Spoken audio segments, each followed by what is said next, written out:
Welcome back, friends. My name's Gareth. This is Tech Check. This week, I've got a new PC case. Well, it's not new. It's been out for about a year, but it's new to us. I thought, what better time to actually review it, because we're going to be using it in the up and coming build. So we're going to unbox it. We're going to give you the lowdown on, is it actually worth it? And then we'll walk through things like connectivity, what it actually comes with, what's it good at, and what's it not so good at, and things to look out for as well. So stay tuned. I'll walk you through it. Let's do this.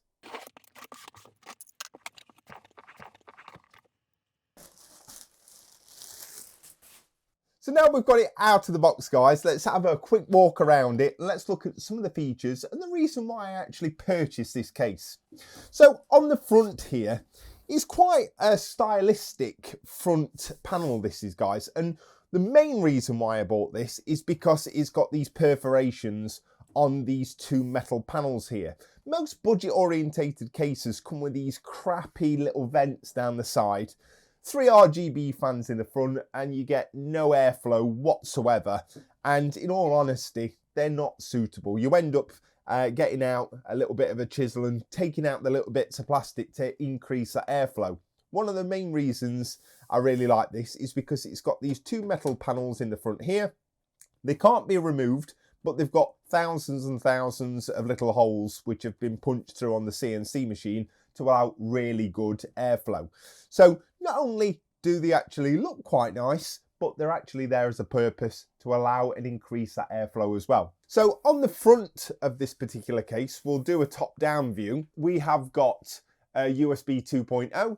We've got two USB 3.0s. We've got independent auxiliary and mic inputs as well. We've got a reset button, and then we've got our large power button as well. We've got two additional buttons.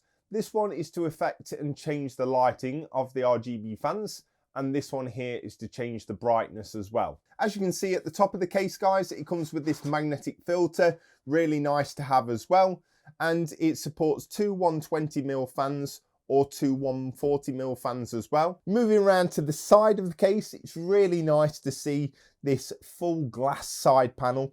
It also comes with this lovely little clip here, and it allows the door to open and close on these two hinges which are here.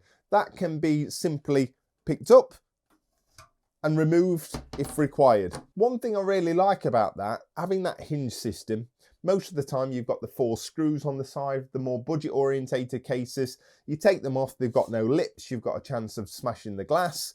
And not only that, sometimes you just want to gain quick access to take out components and put them back in, or potentially just to reach inside. You don't really want to be taking off 4 thumb screws and holding the panel. You've got more chance of damaging it and stuff like that. So having these 2 quick hinges on here is really, really good to see. Once we're inside the case, as we can see here, another reason why I like this case is it's got a full length PSU shroud. It's lovely to make sure that you're not seeing any of them unsightly cables. It means that you can shove them all in and you're not going to see them. Turning our attention to the back of the case, we've got our 120mm fan that's currently placed at the back as a rear exhaust here. It only supports a 120mm, not a 140, but you do have some height adjustment in here if you wish to do that.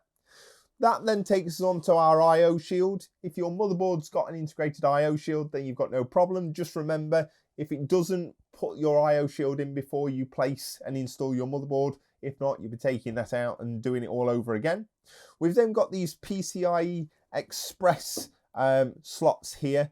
Now, unfortunately, one of the drawbacks of this particular case, it would have been nice to see them come with some thumb screws and you could actually take them out and put them back in if and when you wanted to either sell the case or you wanted to move components around such as Wi-Fi cards, etc, etc.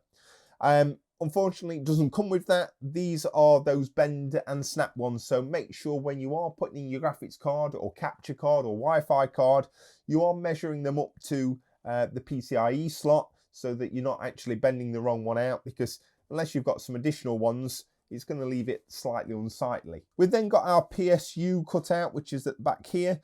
The PSU will slide in from the back down here, and then it will be held in place with the 4 screws. The back panel itself, guys, now this is where obviously it changes slightly. It is a solid back panel, but we have got this cutout which is here, and that's nicely vented, and we'll touch on that slightly in a minute. But these two thumb screws at the back, nice to see that they're not actually tightened up to a point where you can't get them out. Things to mention here, they're not captive, so don't go and lose them. The side panel itself has also got a magnetic filter on the side, which is also really good. Obviously that's going to be pulling air into the system.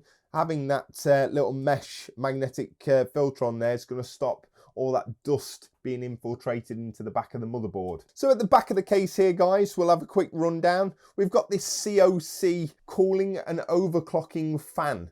Now, I've never come across one of these before, in all honesty. It's simply removed by these two little screws here. One thing to note here, this particular fan is built into this whole system. So if this fan was to go, you'd have to obviously replace this whole system. You can remove it in total if you don't want it there. You want larger access for things like water cooling or to put on your back plates for your motherboard or anything like that. Again, those two screws there. That fan is then connected to this fan hub down here.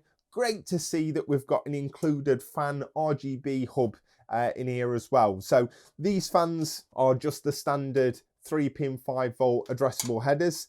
They can be just plugged directly into this particular hub. Great to see we've got 1, 2, 3, 4, 5. It can actually do 5 RGB fans, and it's also then got an Aura Sync or a 5-volt addressable header that can go to your motherboard, and then your motherboard software, dependent on whether it's Asus Aura, Mystic Light, so on and so forth.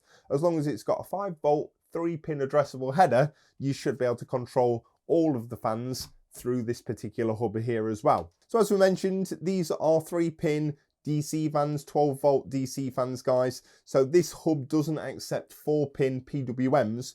But one thing I will note here, I've just come across this particular connection. We have got a 4-pin PWM fan that comes from the actual hub itself that can be connected onto a motherboard header, a system fan header on our motherboard, and we should be able to control all of these fan speeds through the actual BIOS, through the PWM smart controller in the BIOS as well, which is really, really good. Overall, really good to see that we've got this integrated fan at the back. That's going to provide much needed cooling if you're doing any overclocking or anything like that. And even if you're not, it's going to provide a little bit more cooling for your VRMs and the back of your motherboard, because they're the things that are going to get really, really hot. In terms of I/O, we have our standard USB 3.0.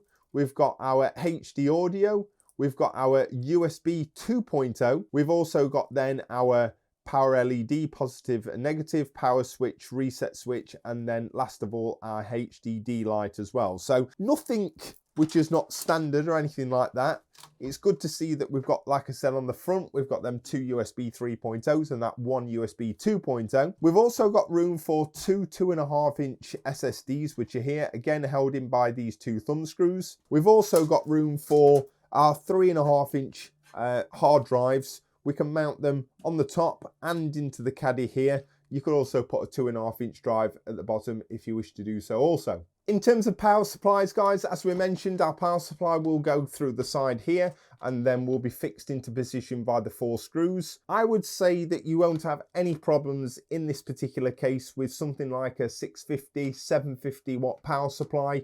Plenty of room, and having that full length PSU shroud at the bottom here will allow us to store all our cables at the bottom, no issues whatsoever. If you did want to actually remove that 3.5-inch drive bay, again, 2 thumb screws which are here, and then that particular drive bay can be pulled straight out. You've also got another filter at the bottom. Sadly, this one isn't magnetic, but again, this one can just be simply removed, cleaned, and then put back in place.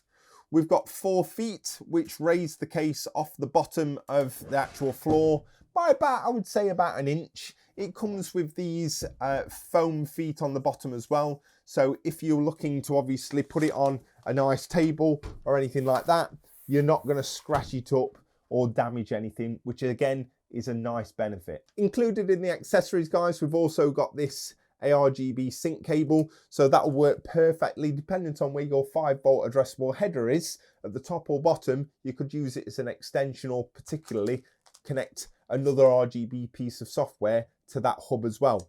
Another added benefit in here, I've not connected it up, but we've also got a GPU bracket in here as well, guys. So again, support for them GPUs. We all know they're getting bigger and bigger and heavier. So having a GPU support bracket is also a benefit as well. It also comes with all the screws that are required to install all the different hardware into the actual case, along with a few extra thumb screws and zip ties as well. So taking a look inside the case, guys, we'll see here, we can see that the standoffs are all in place. We've got these 6 that are already included. There is 3 more standoffs in the accessories bag. So if you're using things like an ITX motherboard, you'll be absolutely fine. If you're using ATX motherboard, you're going to be fine. And it also supports MATX as well. Just means it's going to be pretty tight for your cables, but you could do it if you so wanted. We are missing a few things, such as some rubber grommets in these particular places here. And we have got plenty of cutouts down the bottom of the case so we can feed those USB 2s and 3s and the HD audio through as well. We've got a cutout at the top here and here, and again these cables are routed from the front IO through this opening which is back here as well. So all in all, guys, I think for $69.99, which I paid for this particular case, I think it's pretty good. Now, I don't know what performance benefits we're going to get with this particular fan here, but it's not going to hurt. The 4 included RGB fans. Now, they're not like you're going to get with some Leon Lee fans or some ML120s from Corsair. They're not going to be pushing that much air through the case. But to have 4 ARGB fans included, along with the RGB and fan hub included, as well as having this vented front panel as well, glass side panel, fully PSU shrouded out, magnetic filters, I don't think you can go wrong. So what we're going to do is we're going to bang in a power supply and we're going to test out some of these lighting effects on these particular fans and see what they look like. So there we go, guys, just for demonstration purposes. We've got the motherboard that we're going to be utilizing in this build. So this is an ATX motherboard. We can see that this standoff and this standoff's fine. This standoff and this standoff's absolutely fine, but we will have to put 1, 2, 3, 4 more standoffs, which we can take these 2 which are here and just high them up. And then we've got the additional 2 standoffs that we're going to require in the accessories box as well. As you can see at the top here, this case is not going to be great, guys, for water cooling. So if you're wanting to do a custom loop, then there's not going to be enough room in this particular mid-tower case. Not to mention, if you're looking to put an all-in-one in this particular case, again, it's not, in my opinion, going to be the right case for it. Number one, because there isn't sufficient clearance at the top. You're going to get 2 fans at the top here, a 120s or 140s, no problem whatsoever.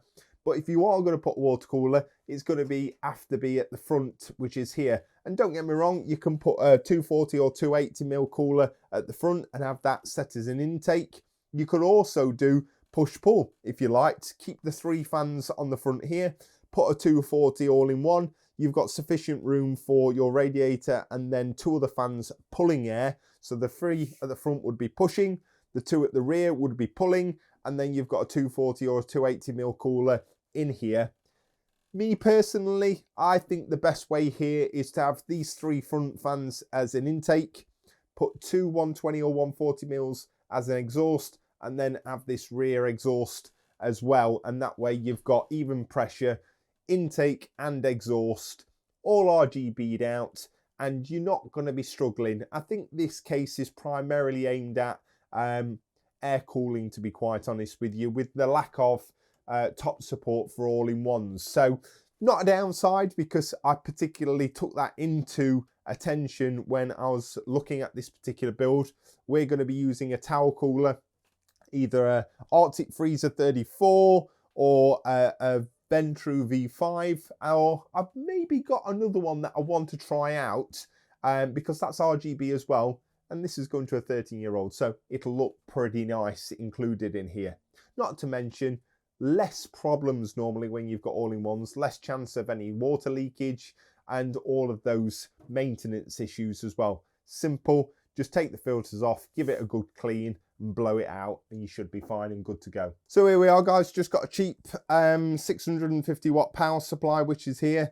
So all we've got to do is slide that in from the side and then we can lower that down and then that will sit nicely and we can lock that into place utilizing the 4 screw holes. So there we have guys, I've not screwed down the power supply. We're just going to take a SATA power connection. We're going to push it into the bottom of this particular fan hub, put a jumper on the actual power supply, and then we'll get these fans up and running. And there we have it guys. So we've simply banged in a power supply. We've just run a jumper to our 24 pin.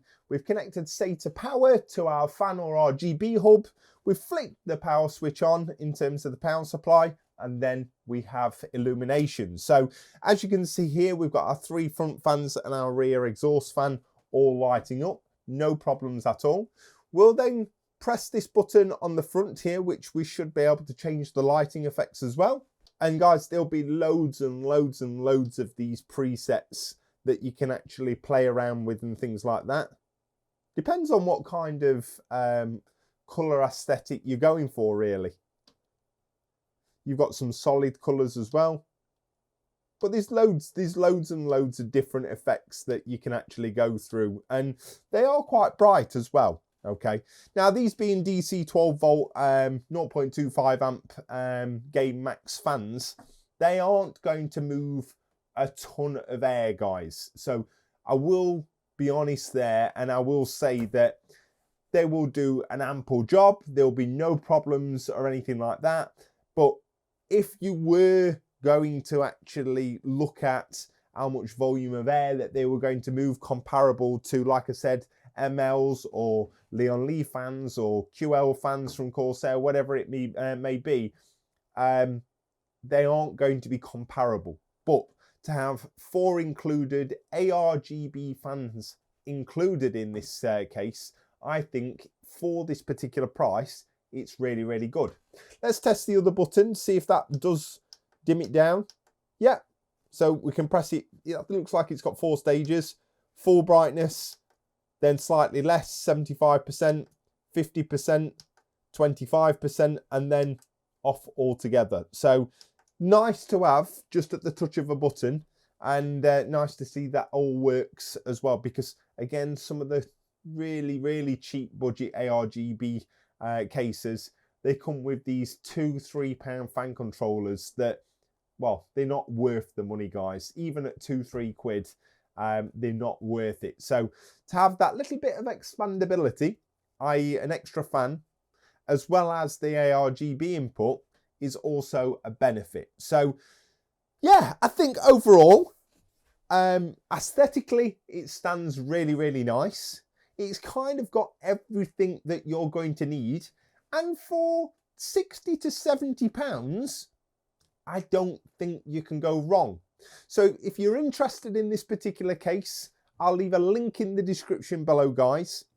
I will be utilizing this in an up and coming build, so stay tuned for that. So if you're not already subscribed, make sure to smash that subscriber button. If you've enjoyed this video, make sure to leave a like on the video, and I'll leave a couple of other videos up here on the screen. Take a look at them. They might be useful as well. I hope you have a great weekend. Take care. All the very best.